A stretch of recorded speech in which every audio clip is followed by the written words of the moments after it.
Hi everyone, we're going to get started shortly with this Chainlink and DeFi event, which I will be leading. I'm actually going to share my screen straight away. Give me a couple minutes, guys. Danny is going to drop in some handy links for you, and then we'll kind of get into the topic. Split 4 ways. It's actually one of my favorite topics. So, what is Chainlink? What is DeFi? Why does Chainlink need? Why does DeFi need Chainlink? And what does this mean for you? So, I'll be taking on whistle stops or various aspects of background noise at a hotel in ECC. So that can't really be helped too much. Cool. We have the Chainlink Hackathon starting next week. So please make sure you'll get your registrations in for that. It will be a 4-week event, with anything Chainlink related. So please do make sure you're involved in that. We look forward to seeing your participation, and Danny will look forward to speaking to you as well. Right, guys, I'm going to get started in a second. You'll notice I'm using a mirror board. I like mirror boards. I think they're fairly interactive and allow me to kind of you to kind of see the development of thoughts and the way things link in a kind of metastatic way in a presentation. And really, these talks are webs more than they are one diatribe of clear content. We're trying to link lots of different concepts together, unpack those concepts, and give you some good information. So what that means for me, actually not also, what that means is I will be kind of typing and designing as I go. So first we're going to talk about what is Chainlink. That should be fairly obvious to you for now, but I think it's always important to start. So Chainlink is what we call an oracle. Oracles are important because we sometimes need external sources of truth for our smart contract. Specifically, that means we might have a smart contract that looks like something very simple. If the sun rises, send $10 to that. And therefore, what we need there is some information about if the sun rises. Now, the problem here, let me put it here. The problem is that we need the source of external truth itself to be decentralized. Otherwise, what is happening is we are giving our smart contract a point of failure. I.e., for instance, if I could, this is ridiculous. I'm so sorry, guys. Give me a so, as I say, the problem is that we need an external source of truth. Otherwise, we introduce a point of failure to our smart contract. For instance, I could easily hack this by going, hack the source of truth of the sun rising so that I can be in control of the money being sent to that. And obviously we can come up with kind of better use cases to this. A simple one would be a bet. So if Arsenal win the Champions League, give everyone who bets on the outcome 1 million. So this is a clear one. I have a very strong incentive to, even if it's not the case, have the smart contract think that Arsenal have won the Champions League. So as you can understand, this kind of key principle, which I'm going to put there,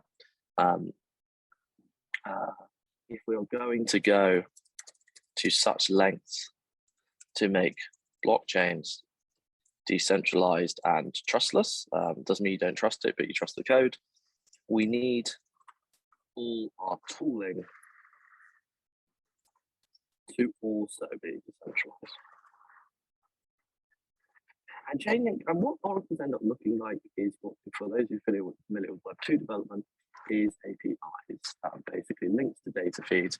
And most of the time, so avoid that, most of the time these are price data feeds. Because the reason for this, you might guess, is because most use cases in crypto are financial ones. And I will just give you a link to the board now as well. Most of these are financial and speculative. And I say this a lot of the time, and I think it's important and should not be forgotten, really, that crypto is a casino. Its best use case is gambling. I just give me a test on the screen. Hey, test. Try not to get in the way of too much of my screen. Cool. So this is where Chainlink comes in. It's basically an oracle that provides price data feeds via an API and is itself decentralized.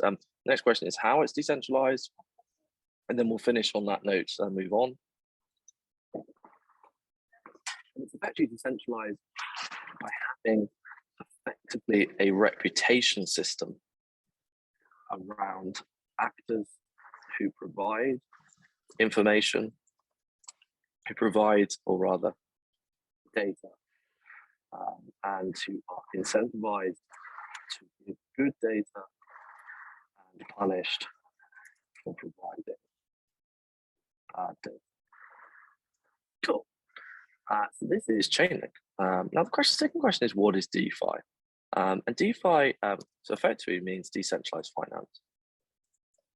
But more specifically, like we have to understand, you can tell this at the end, kind of, I used to do a lot of essays when I was at uni. We have to kind of unpack these two words. So kind of know what decentralized means. So let's understand what's like little bees going around. We have to understand what finance is. It's quite fun. You should all kind of hover around my little thing. We have to understand what finance is. And in this case, we mean by finance typically is, first of all, I think TradFi. You need to first understand TradFi. And I think actually the best way to think of it is everything, zoom in here, everything a bank or financial institution does. And we can kind of like look at the set of these things. So it's savings, investments, loans, mortgages, borrowing, options, bonds. Really cut my face a little bit. Sorry. Options, bonds. What else we got? Derivatives. I can go kind of in an item. We all have these items for some reason, but yeah. So we're talking about these things, and what we're trying to do, decentralized finance. Let's move this. Rebuild the financial system. So if you just follow my main screen and whatever I'm focusing on, this is probably the way to go. You don't need to follow it like, I don't think you, oh, I can actually hide you guys. You don't need to like follow directly on here. So please use my core screen, and if you could mute whoever I think that's talking, that'd be great. If you have a question, please put it in the chat. So we want to rebuild the financial system based on, oh my god, based on the Legos that blockchain provides. And what we mean by Legos here is kind of how to say,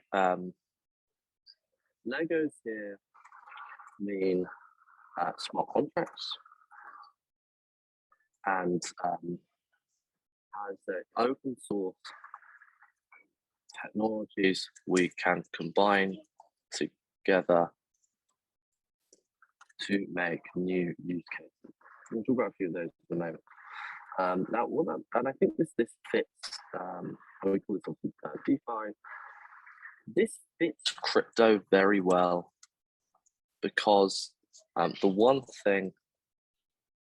legitimate use case, I could say, if you think of kind of gambling speculation, it's illegitimate, because one legitimate use case is money. That is, when we think of Bitcoin, the original use case of crypto is as money. So, all this to say, DeFi is itself just trying to rebuild a financial system based on the Legos that blockchain provides. I want to put proviso, I always say this in several of my talks, this does not mean we are suggesting financial revolution. More, it is a sandbox. Oh my god, have you done that? I'm going to hide the pictures. You guys have got sacked now. Oh no, don't mess with the thing, Harsh. No, come on, don't do that. Otherwise it'll ban people. Please, thank you. I know you're trying to be nice. I think I've managed to share an edit button, which is not good. So I'm just going to fix that. I know people didn't mean it. So I just adjusted that. So yeah, if you don't mind, I'm not messing with the board. I know people want to be nice, but just interrupt my flow. I might let people edit it later. So this does not mean we assist with that was the revolution. This is more a sandbox for building cool new things. Cool, let's just go. Cool. What sort of things do we have in DeFi? And again, why does this matter for Chainlink? So the first thing, so what I might do is move this chunk just down here.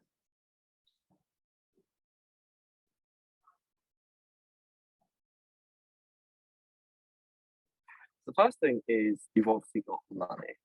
And if you want money, you want stable coins. Stable coins are just more stable values of cryptocurrencies that don't have a volatile value. And here we can DAI USDC, USDC, UST before it lost its peg. And we kind of need stable coins to allow a stable value on which to transact. We also have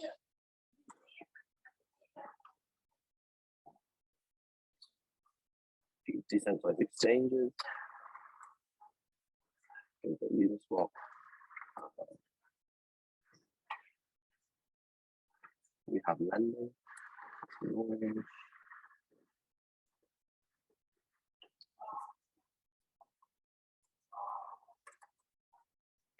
Things like compound, Parve. But we also have more exotic financial products.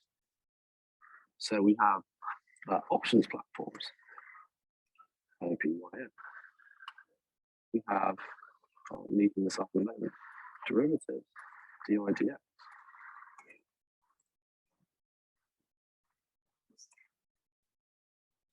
We have like AMMs, which bring aggregate multiple trading routes 1 inch.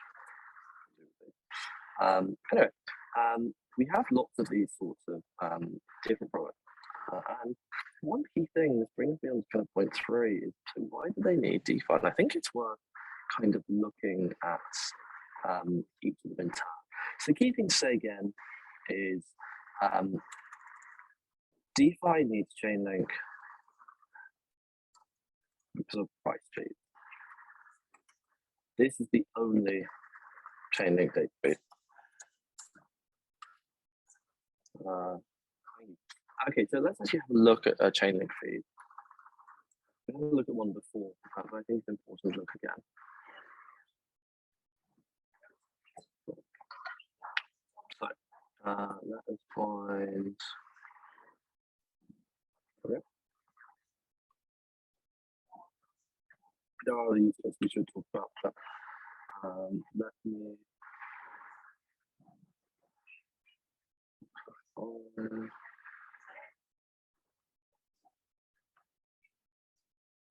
List of Chainlink database.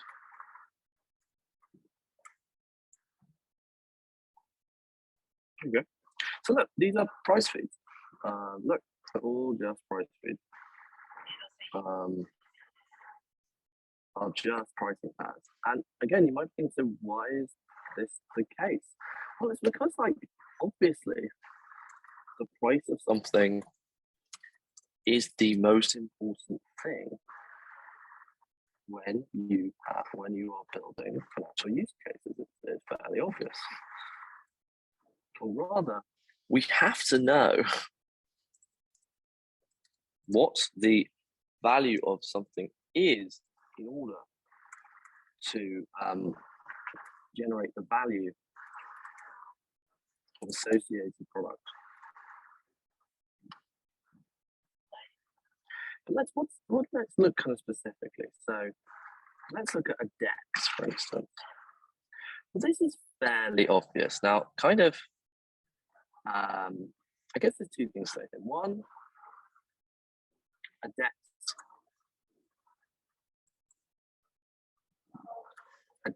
itself generates a price feed.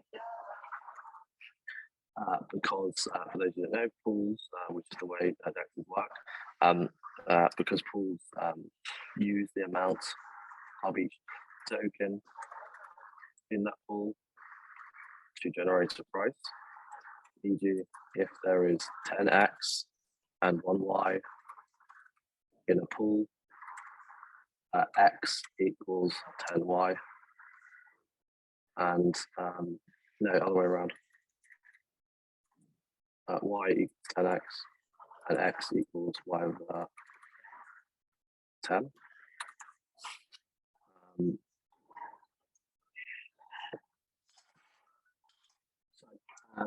So DEXs themselves use it, but we also need to calculate things like interest rates for depositing.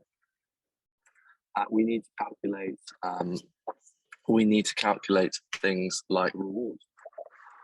We're going to need actually still a data feed of what the price is, even if that price itself could be generated from the DEX itself. And I think this particularly becomes prevalent in loan markets, in lending. Because here, the interest rate is a product of the demand for borrowing that token. And a good way to measure this is the change in price. And also, again, we want, that's a fairly nice way of thinking. Just if a token is more in demand, the interest rate will go up. And a nice way to do that is just to track the price. And I've realized I've done this pretty badly. So what I'm just going to do, move you over there. If you have questions, guys, please drop them into chat as I'm talking.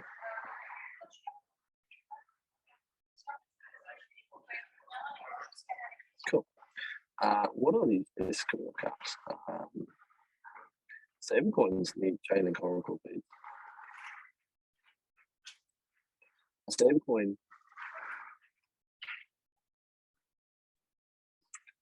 I tell you what, I'm going to restructure this a bit. I've seen this question popped in.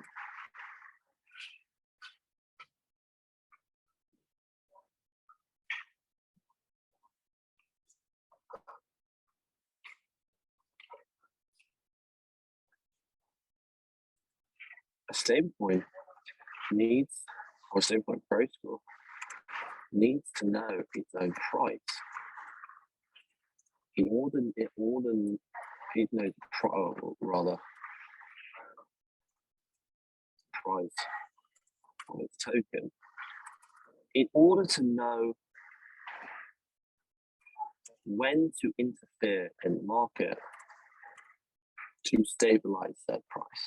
For instance, if USDC falls below peg, you might then sell some collateral and buy some USDC off the market to increase the price. We need to know that. So it's obvious that we need price feeds. We need those price feeds to be Okay, Harsh, I'll take your question now as well. You need to understand finance. I don't think you do. I mean, most of us have interacted with financial systems like banks. We've got loans before, so you don't really need to at all. It just kind of helps to maybe come from banking to kind of or associated. But if you've just used any financial product, you kind of intuitively understand what crypto is trying to do and how it can do more. Does that make sense? So what does this mean for you? So one, that as a builder, you will need Chainlink or an alternative, but likely Chainlink. This is the first thing to say. Second, you should get very familiar with using price feeds in your smart contracts. And obviously, let me just get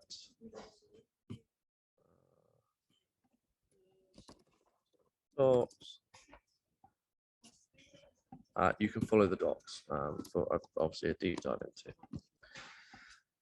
Third, we have a Chainlink Hackathon coming up. So, and I think this is kind of important to know. Oh, that's annoying. In a hackathon, one simple thing, or rather in a hackathon, using Chainlink is quite a simple experience. You should focus on building a great product because the Chainlink part is very basic. I think that's important to know. So in Hackathon, we won't be rewarding you for like necessarily the most creative use of Chainlink or the actual technology Chainlink has itself. We're rewarding you much more for just the quality of the project in general that happens to use Chainlink. That's kind of important point. And these things, three things I think you just need to know really, and you need to get familiar. And also just understand this one. You will need it, or a Oracle similarly, to build anything, because you do need some sense of what's happening in the real world, or at least the real crypto world. But last thing to say is that like this is not the only product that Chainlink provides. And if we go back to the website, there's a few other things that are kind of based around this that you will kind of need to. So you've also got the kind of VRF, which we haven't kind of talked about. I guess we'll put it up here.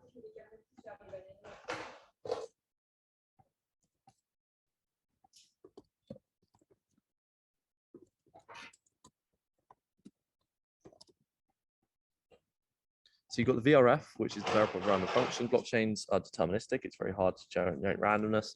So the Chainlink VRF will help you generate random numbers. Again, essential if you're doing anything kind of gaming related. Second, you've got keepers, which is kind of automation around kind of smart contracts. This is kind of a different thing. So this is another kind of thing. We won't really talk about this today, but it'll be a good thing to use in the hackathon.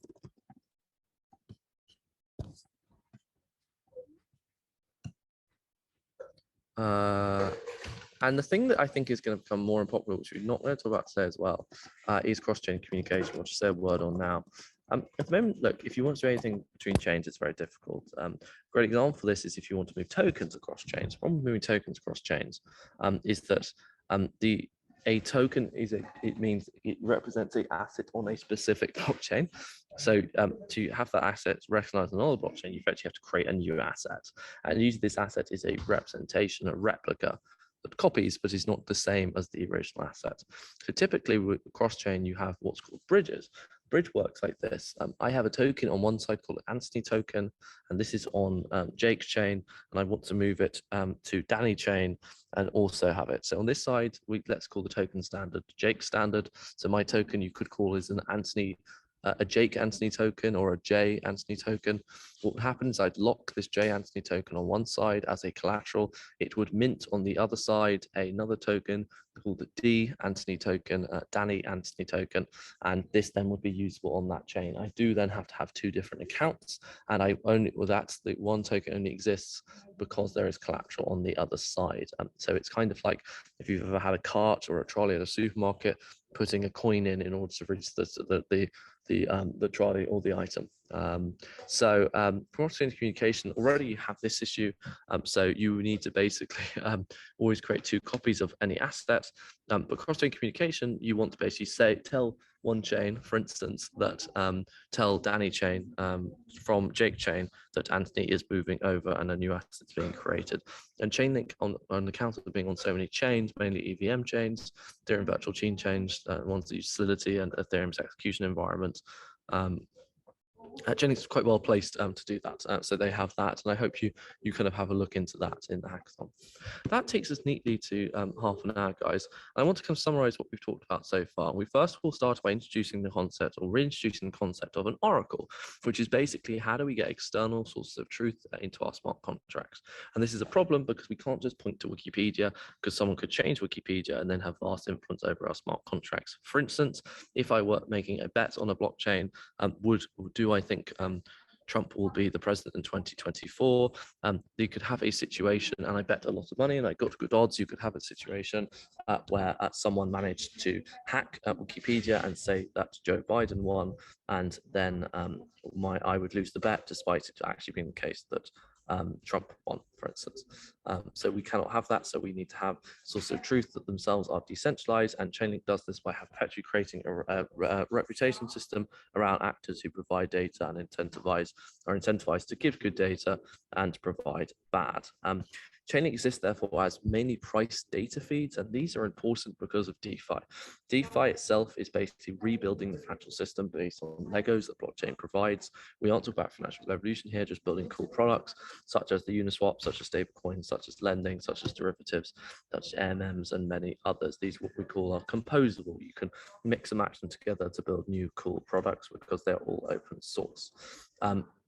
Problem is this is you're building any financial kind of piece of tooling or technology or protocol is you kind of need to know what's going on with the price in order to generate things like interest rates and value things properly, and therefore we need the Chainlink data feeds.